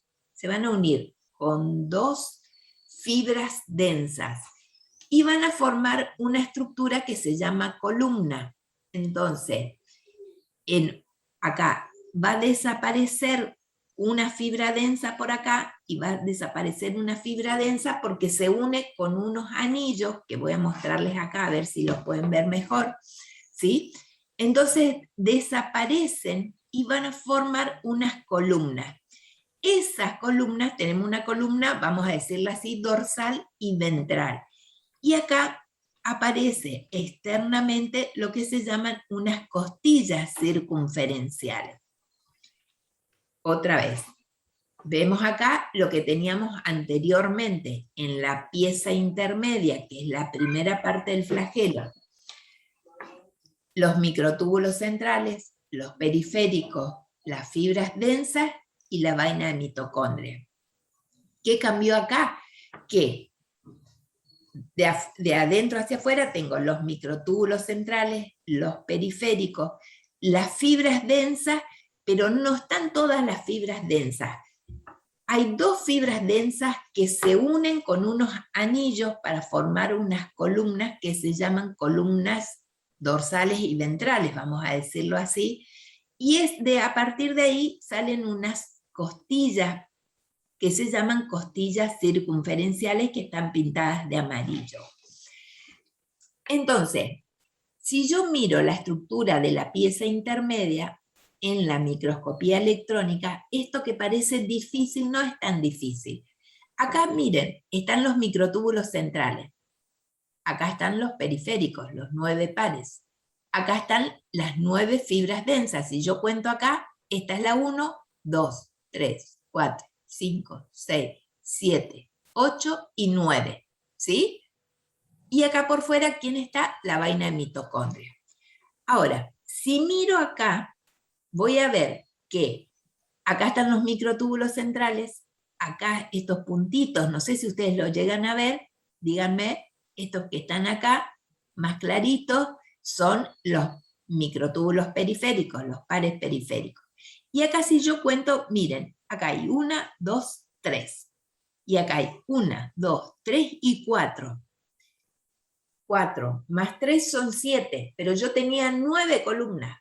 Pero yo les dije que 2 se juntaban con los anillos estos que están acá para formar las columnas. ¿Estamos hasta ahí? Profesor, una consulta. ¿Y las Sí. mitocondrias en esa segunda parte, digamos, ya No están más. Las mitocondrias solamente están en esta primera parte, porque en esta primera parte, que es la que después este citoplasma se va a ajustar, acá hay un anillo que impide que las mitocondrias migren hacia la parte esta de la pieza principal. Entonces, una forma que yo puedo reconocer el flagelo, qué parte del flagelo se está observando, es primero por la presencia de las vainas estas mitocondriales que solamente pertenecen a la primera parte, y si yo cuento las columnas me voy a dar cuenta que lo que estoy visualizando es la pieza principal, porque acá hay 7 columnas nomás, y acá 7 fibras densas, perdón, y hay 2 columnas. Hay 2 columnas que se unió la fibra densa que estaba acá con el anillo externo para formar una columna, y la fibra densa que estaba acá se unió con el anillo externo para formar otra columna. Y ellos van a proteger en una estructura que va a formar las costillas circunferenciales. ¿Me expliqué hasta ahí? Sí, re bien, gracias. Bien, y la parte final es sola, todo esto va a desaparecer en la pieza esta, que es la pieza terminal. Fíjense cómo se produce un adelgazamiento, y ese adelgazamiento ¿por qué? Porque tanto estas columnas como las fibras densas desaparecen. Solamente queda esta estructura de los microtúbulos centrales y los periféricos, o sea, la estructura de lo que se llama el axonema. ¿Sí? El resto desaparece. Esto tiene una justificación. Fíjense que esta mitad del flagelo, si yo corto la cola bien por el medio, voy a ver que esta mitad del flagelo es más grande que esta otra mitad. Vamos a decir así, mitad. No son mitades simétricas, sino que esta es más grande, porque esta tiene 1, 2, 3 y 4 fibras, y esta tiene 1, 2 y 3. Y esa simetría entre las 2 mitades son las que le permiten al flagelo tener ese movimiento de látigo, ¿sí? Porque si fueran iguales, él no podría tener ese movimiento de látigo. Entonces, estructuralmente nosotros podemos explicar el movimiento del flagelo porque hay una simetría entre una parte y otra parte de la cola. ¿Me expliqué eso? ¿Sí? Sí, profe. Bien. Entonces, acá tenemos el túbulo seminífero cortado transversalmente. Dijimos que entre túbulo seminífero y túbulo seminífero hay un espacio que se llama espacio intersticial. Y acá llegan muchos vasos sanguíneos y es la continuación de la túnica vasculosa. Y en ese espacio nosotros vamos a encontrar las células de Leydig, que son las células que elaboran testosterona. Esta es una vista del túbulo seminífero. Acá está la membrana, la lámina basal, acá están las células contráctiles o células mioides por fuera, acá está el núcleo de una célula de Sertoli, que es la célula que formaba parte de la barrera testicular, y es la que separaba el compartimento basal del luminal. Siempre están apoyadas acá en la membrana basal las espermatogonias. Y acá tenemos estas células grandes que son los espermatocitos primarios. Podemos encontrar espermatocitos secundarios o espermátides más hacia la luz. Ahí. Fíjense acá, estas son los espermatocitos. Generalmente es muy fácil ver los espermatocitos primarios porque tenemos estas figuras que son de los núcleos que están en división, porque los cromosomas se condensan, y estas son las células que están haciendo la meiosis 1, que están en la profase larga. Acá está la membrana basal, ¿sí? Y acá están los núcleos de las células de Sertoli, y estas son espermatogonias. Otra vez la célula de Sertoli, dividiendo con sus prolongaciones el compartimento basal del compartimento abluminal. Célula de Sertoli es una célula que se extiende desde la membrana basal hacia la luz, y en sus prolongaciones ella va protegiendo y controlando el ascenso de las células que después finalmente se van a desprender de ellas ya como espermatozoides todavía inmaduros. Acá tenemos el otro grupo de células, que son las células intersticiales o células de Leydig. Están en el intersticio, que es el espacio que queda entre túbulo seminífero y túbulo seminífero. Estas son las células que elaboran testosterona y las gonadotrofinas hipofisiarias que salen de las células basófilas, ¿sí? De la hormona estimulante de las células de Leydig, trabaja sobre estas células. Las células no trabajan independientes entre ellas, sino que hay una información que le pasa a la hipófisis a través de esas gonadotrofinas, tanto a las células de Sertoli como a las células de Leydig. Y hay un intercambio, porque para producir espermatozoide dentro del túbulo seminífero, tiene que haber secreción de testosterona. Pero esa secreción de testosterona tiene que entrar al túbulo seminífero, y ese ingreso lo hace con ayuda de una hormona que produce la célula de Sertoli, que se llama hormona ligadora de andrógeno.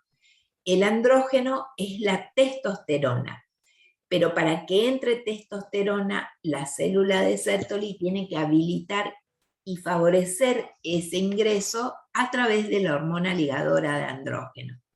Acá hay un esquema que está mostrando cómo se relacionan estas hormonas con la hipófisis, que es la que controla la secreción de ella. En esto tienen que sentarse un ratito y pensar, no es tan difícil, pero tienen que pensar un ratito para entender cómo es el funcionamiento. Vamos a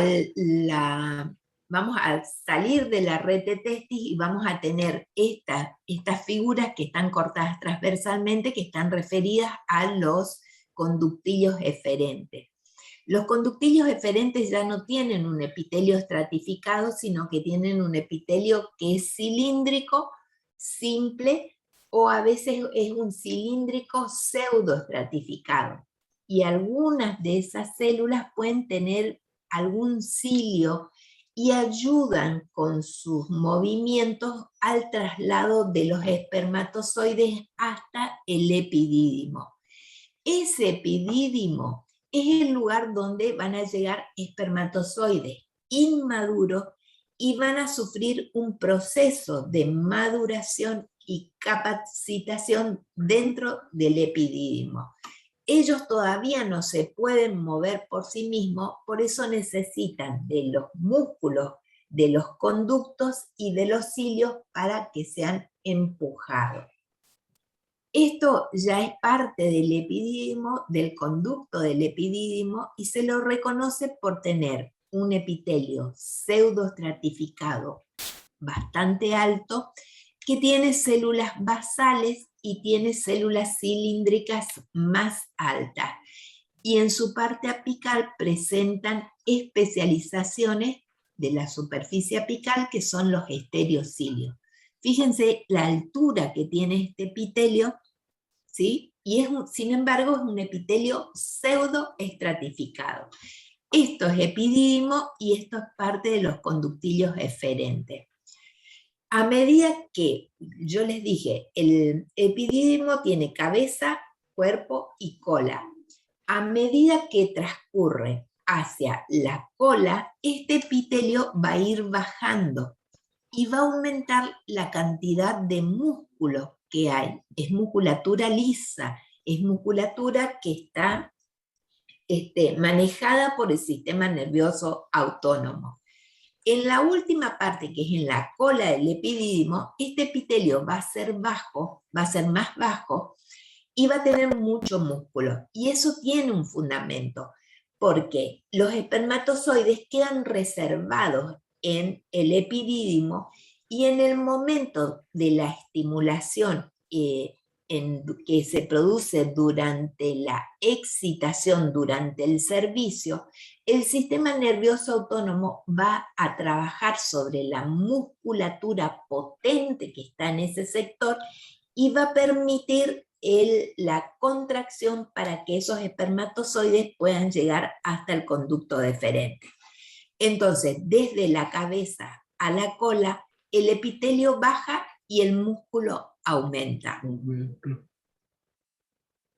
Estas células, no sé si dije, pero estas células tienen acá, ustedes ven, estas especializaciones que son los estereocilios.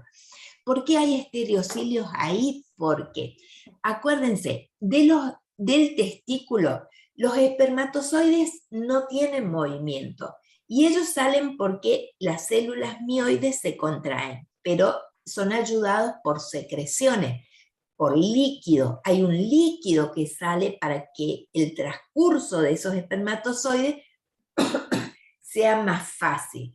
Y estos estereocilios que están acá, lo que van a hacer va a ser absorber todos esos líquidos, ¿sí? Porque después los espermatozoides van a salir con una menor cantidad de líquidos, hacer el recorrido desde el epidimo al conducto deferente, porque después se van a juntar con las secreciones de las glándulas anexas. ¿Vamos hasta ahí? ¿Me están entendiendo? Chicos, ¿se me fueron todos ya? Uy, se me fueron. Profe, no, profe, Sí. estamos escuchando. No, profe, firme como rulo estatua. Bueno. Me gusta eso. A ver, entonces estamos. El epidimo, entonces, ¿qué tiene? Células. Epitelio cilíndrico pseudoestratificados, tiene células altas y tiene células más bajas. Y tiene especializaciones de la superficie apical, que son los estereocilios. Si vamos al conducto deferente, así como en la última parte del epidimo, el músculo está muy desarrollado, en el conducto deferente también el músculo está muy desarrollado. Fíjense, todo lo que es la capa muscular.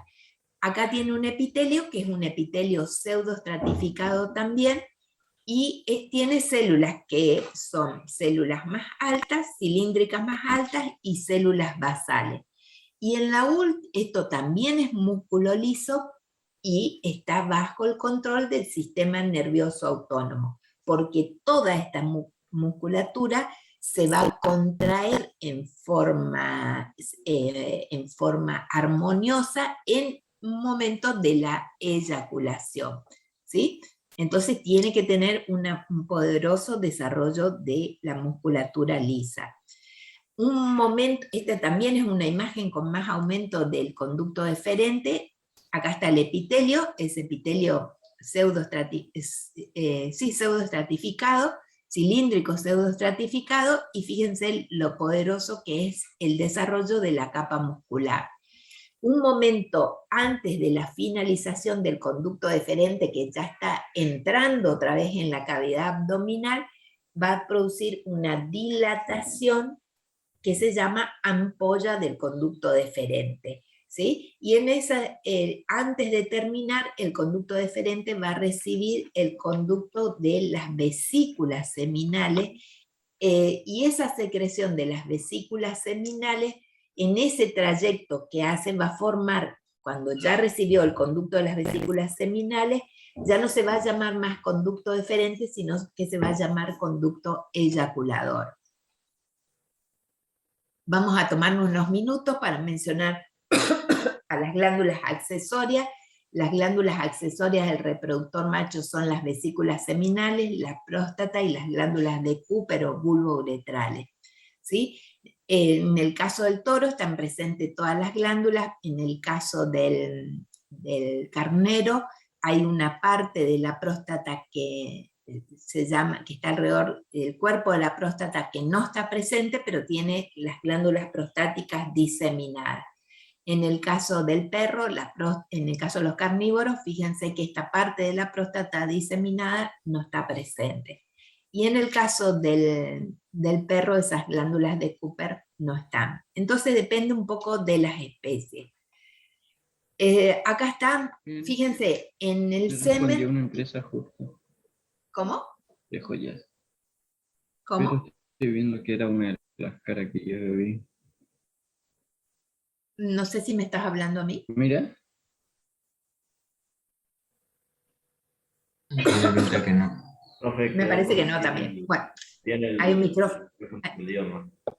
Hay un micrófono abierto. Bueno, entonces esto que está acá que dice 15 a 20%, 45 a 60%, de 10 a 15%, está referido a la participación de la secreción de las glándulas en la composición del semen. El 15 al 20% pertenece a las vesículas seminales, el mayor porcentaje corresponde a la secreción que proviene de la próstata y el menor porcentaje a las de las vulvouretrales. Acá están los datos de estas glándulas, lo que producen las glándulas, la próstata, la vesícula seminal, las glándulas vulvouretrales. Si nosotros nos imaginamos, la primera parte de la secreción, la primera parte del semen corresponde a la secreción de las glándulas vulvouretrales, que son las que están más próximas a la parte más externa del reproductor macho. Y el resto de la secreción proviene de la próstata y de las vesículas seminales. La vesícula seminal, en realidad son pares, son dos vesículas seminales, son glándulas, que son tubulares, que alargadas y que tienen un trayecto bastante tortuoso. Y nosotros en las vesículas podemos describir una mucosa, y esa mucosa, como ustedes la ven acá, tiene pliegues numerosos. Y esos pliegues se llaman pliegues primarios, pliegues secundarios y pliegues terciarios, que hace que nosotros veamos como un laberinto acá de pliegues que se van relacionando. Y externamente tienen un buen desarrollo de la capa muscular que se dispone con dos orientaciones, y externamente tienen una túnica fibrosa, un tejido conectivo que lo está rodeando. Esta es la imagen de las vesículas, fíjense cómo tiene un gran desarrollo también del tejido muscular, y esa mucosa con los pliegues primarios, secundarios y terciarios. La secreción de esa está acá en este preparado, se la ve acumulada acá en la luz, acá están los pliegues, y acá está la parte que corresponde a la túnica muscular. ¿Sí? Otra vez una imagen para ver esos pliegues primarios, secundarios y terciarios, y acá el desarrollo de la capa muscular. ¿Hay alguna dificultad en diferenciar lo que es vesícula y próstata? Entonces uno puede demorar naturalmente o normalmente algunos minutos más para identificar. Acá se ve esas vesículas seminales con sus células secretoras, estas células que están acá, que forman un epitelio cilíndrico, o un poco más alto, un poco más bajo, como eso está con una influencia de la testosterona. Ese epitelio puede tener algunas modificaciones, no presentarse siempre de la misma forma, inclusive puede ser pseudoestratificado. Bien, acá está el líquido, rico en fructosa, aminoácidos, ácido ascórbico y prostaglandina, que es parte de la composición de lo que es el semen. Con respecto a la próstata, podemos decir que la próstata es una glándula que tiene más o menos el tamaño de en el caso del hombre, ¿no? En los animales un poco más grande, se parece como si fuese una nuez, y tiene una porción, ella se ubica alrededor de la uretra y va a originar la denominación en esa parte de la uretra prostática, cuando está pasando por la próstata. Esta glándula también se ve perforada por los conductos, a ver, acá no están dibujados, pero acá, fíjense cómo llega acá el conducto eyaculador del lado derecho y del lado izquierdo que van a atravesar la próstata. Con respecto a la próstata, ¿qué podemos decir nosotros? La próstata es una glándula túbulo-alveolar, y tiene una disposición, si se considera acá, una disposición alrededor de la uretra, en esta que es lo que se denomina periuretral. Y tiene una parte de las glándulas que se ubican más periféricamente, que originan lo que se llama una zona central, y una zona de glándulas más externas que originan lo que se llama una zona externa o periférica, ¿sí? Entonces acá tenemos la periuretral, la central y la periférica. ¿Cuál es la diferencia entre ellas? Es que estas glándulas periuretrales desembocan directamente acá en la uretra. Tienen sus propios conductos, desembocan ahí en la uretra. Y estas otras glándulas van a desembocar en unos sáculos que se llaman sáculos prostáticos. La glándula en sí es una glándula túbulo alveolar, y en el caso del hombre tiene importancia porque hay un cáncer que se asocia mucho y está relacionado también, que es más frecuente con la edad. En realidad hay dos patologías. Hay una patología más benigna que se da por una hipertrofia, por un agrandamiento de las glándulas que están más próximas a la uretra, que se llama hiperplasia prostática benigna. Y esas glándulas crecen y comprimen esta que es la uretra. Y entonces acá, en el momento de la micción, en el momento de orinar, eso se hace con mucha dificultad y es un proceso doloroso, porque el líquido, la orina no puede pasar. El mayor problema está cuando hay modificaciones en las glándulas que están en la zona periférica, porque son las glándulas que sufren procesos patológicos ya un poco más graves, y el cáncer de próstata se da en las glándulas de la zona periférica. Eso en el caso del hombre.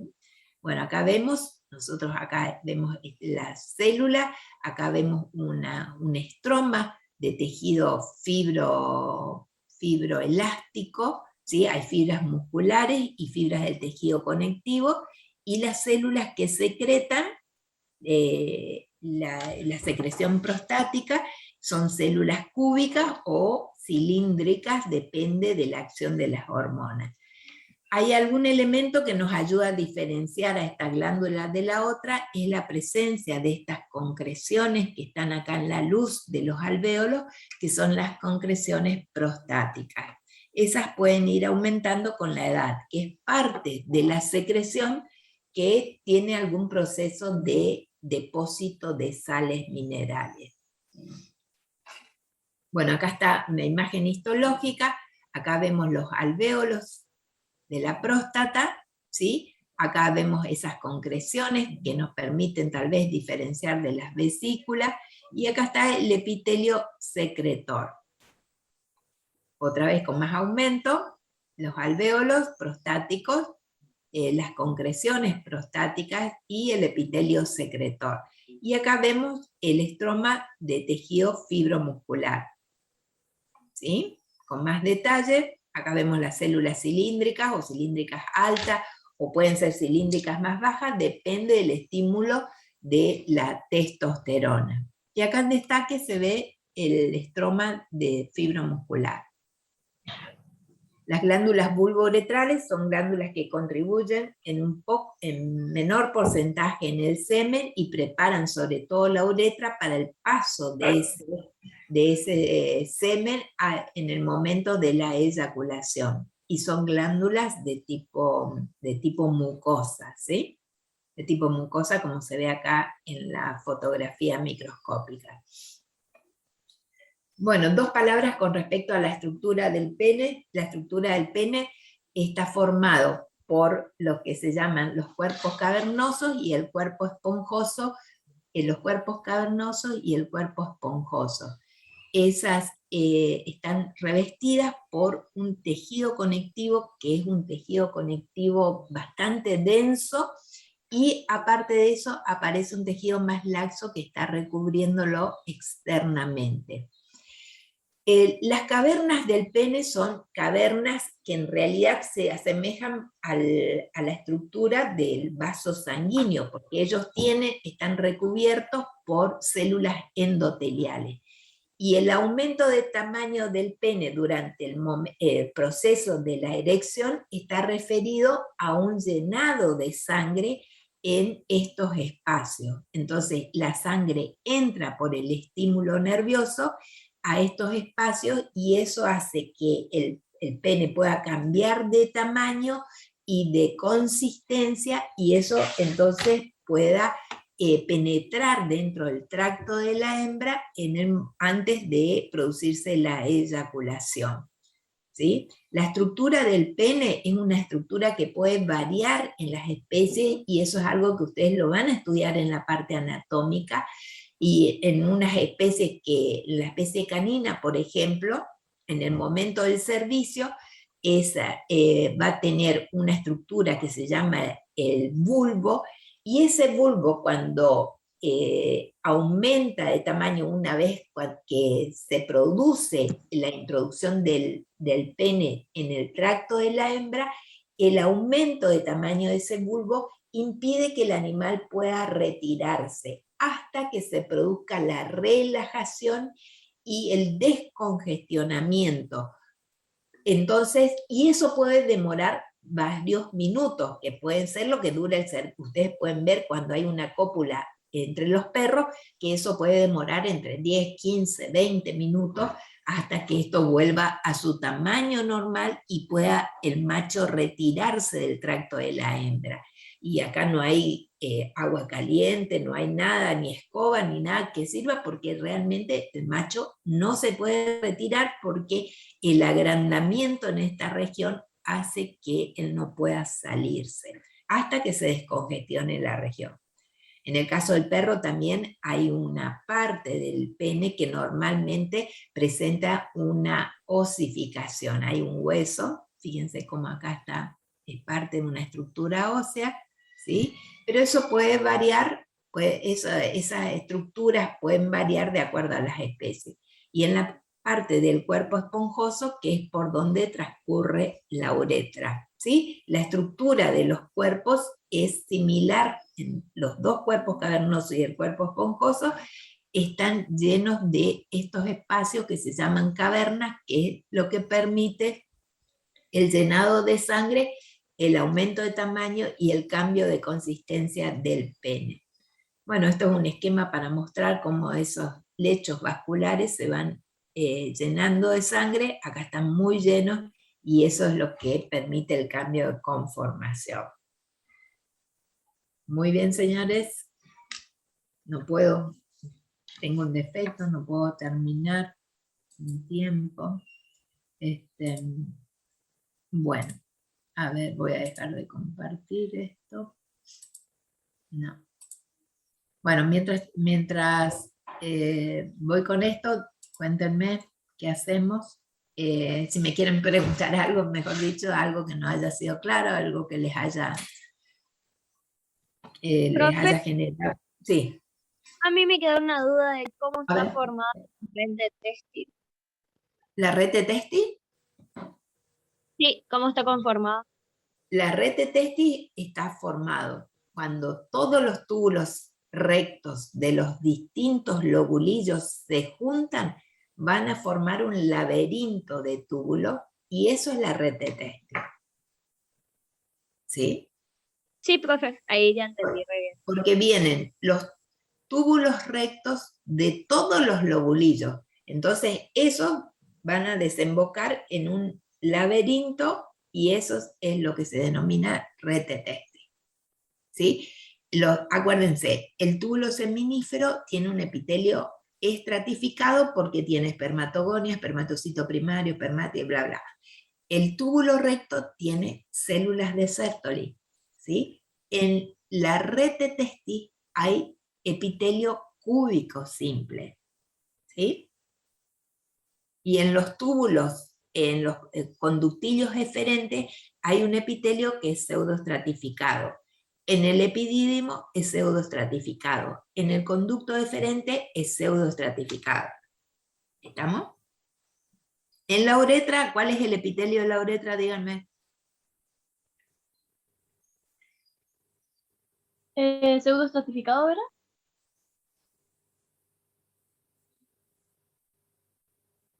¿No? A ver, cabecitas, razones.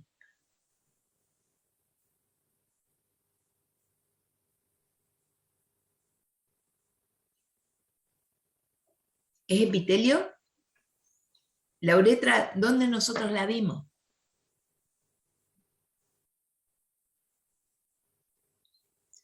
Ustedes mismos me dijeron al principio de la clase, nosotros la vimos ¿dónde? Allá cuando veíamos el aparato urinario. ¿Tiene algo que ver eso? Ajá, muy bien, Cande, muy bien. Bueno, estamos. Epitelio de transición, exactamente. Bien, ¿qué más? ¿Qué más quedó? Esto, si hay un sistema, que se trabaja mucho en el área veterinaria, no solamente en la parte de producción animal, sino en pequeños animales, también es el aparato reproductor. Y claramente que esto tiene que ver con la reposición, ¿no? La reposición de las especies en producción y los animales de compañía, y todo eso está asociado al funcionamiento correcto del aparato. Para que funcione correctamente tiene que tener una estructura, que sea la estructura ideal. ¿Sí? ¿Estamos? ¿Chicos? ¿Alguna pregunta? ¿Alguna pregunta? Yo calculo que ustedes tienen 500.000 preguntas, pero no me las hacen. Porque no puede ser que me entiendan todo. A veces ni yo me entiendo. No, profe, muy buena su clase de hoy, como ¿Sí? siempre. Gracias, Miguel. En realidad es un tema que yo quiero que a ustedes les guste así como me gusta a mí. Y aparte que vean un poquito más allá, no vean solamente la parte esa aburrida que puede ser para ustedes la célula, las microvellosidades, la estructura del cilio, eso, porque todo eso tiene una aplicación después.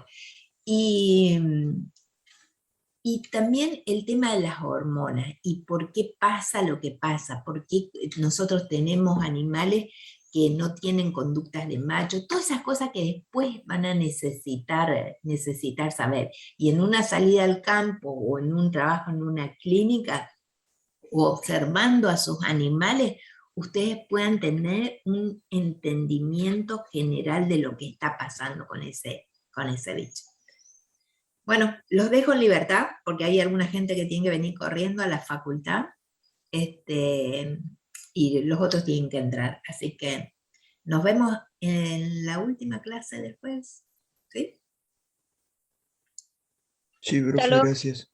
Gracias, Chau. profe. Chau. Adiós. Adiós, profe. Chau.